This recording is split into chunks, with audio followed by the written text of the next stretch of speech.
Louvado seja nosso Senhor Jesus Cristo, para sempre seja louvado. Bem-vindas, bem-vindos, amados irmãos e irmãs de fé, reunidos em torno da palavra de Jesus, o Evangelho. Nessa meditação de cada dia, meditação diária da palavra de Jesus. Que essa meditação de cada dia do Evangelho, da palavra de Jesus, nos ajude a seguir sempre com mais fidelidade o seu caminho. E o Evangelho dessa sexta-feira, da segunda semana do tempo comum, é tirado do Evangelho de Marcos, do capítulo 3, versículos 13 a 19. Naquele tempo, Jesus subiu ao monte e chamou aqueles que ele quis, e foram até ele. Então Jesus designou 12 para que ficassem com ele e para enviá-los a pregar com autoridade para expulsar os demônios. Designou, pois, os 12: Simão, a quem deu o nome de Pedro, Tiago e João, filhos de Zebedeu, aos quais deu o nome de Boanerges, que quer dizer filhos do trovão, André, Filipe, Bartolomeu, Mateus, Tomé, Tiago, filho de Alfeu, Tadeu, Simão o cananeu e Judas Iscariotes, aquele que depois o traiu. Meus queridos e queridos, aqui no Evangelho de Marcos, nós temos o relato do chamado dos primeiros discípulos e, dentre eles, os 12 apóstolos. Todos os evangelhos trazem o chamado de Jesus aos discípulos e, de maneira muito especial, a um grupo escolhido e selecionado, o grupo dos 12 apóstolos.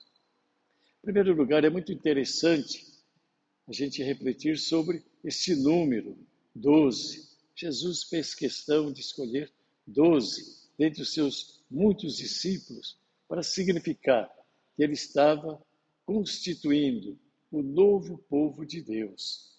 O antigo povo de Deus era constituído, era formado pelas 12 tribos, 12 clãs do povo de Israel, os filhos do patriarca Jacó. Jesus inicia agora um novo povo, a comunidade cristã, a igreja, que vai constituir a igreja sobre um fundamento dos 12 apóstolos que ele escolhe.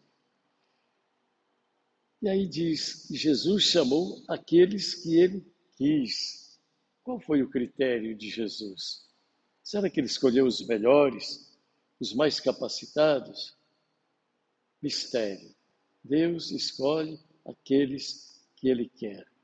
Nem sempre são os mais capacitados, nem sempre são os melhores. E até entre o grupo dos 12, um o traiu. Então, o chamado de Deus é para que, o acolhendo, possamos trabalhar essa escolha, sendo fiéis a esse chamado que Deus nos faz, para irmos até o fim e cumprirmos a missão para a qual Deus nos chama. É certo que Deus, quando chama, capacita aqueles que chama. Nem sempre chama os capacitados, mas capacita aqueles que são chamados. É interessante também que Marcos acentua duas coisas. Jesus chamou aqueles que ele quis para estar com ele e depois enviá-los a pregar. Essa é a vida do verdadeiro discípulo.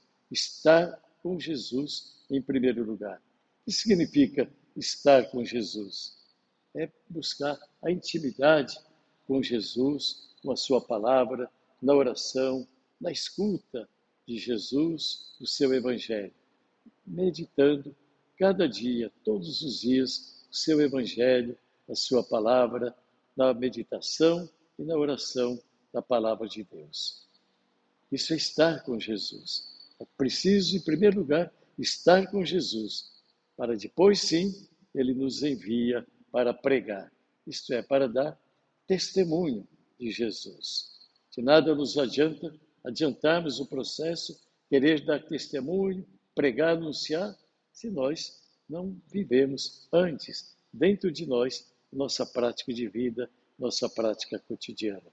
Nosso testemunho, nossa pregação, se podemos assim dizer, nosso anúncio de Jesus vai ter convicção quando for algo que já vivemos, já praticamos em nossa vida, no cotidiano de nossos dias. Na palavra de Jesus, deste dia, nos ajude então. Nós somos também todos chamados a ser discípulas e discípulos de Jesus. Entre os nomes dos 12 chamados, coloque também o seu.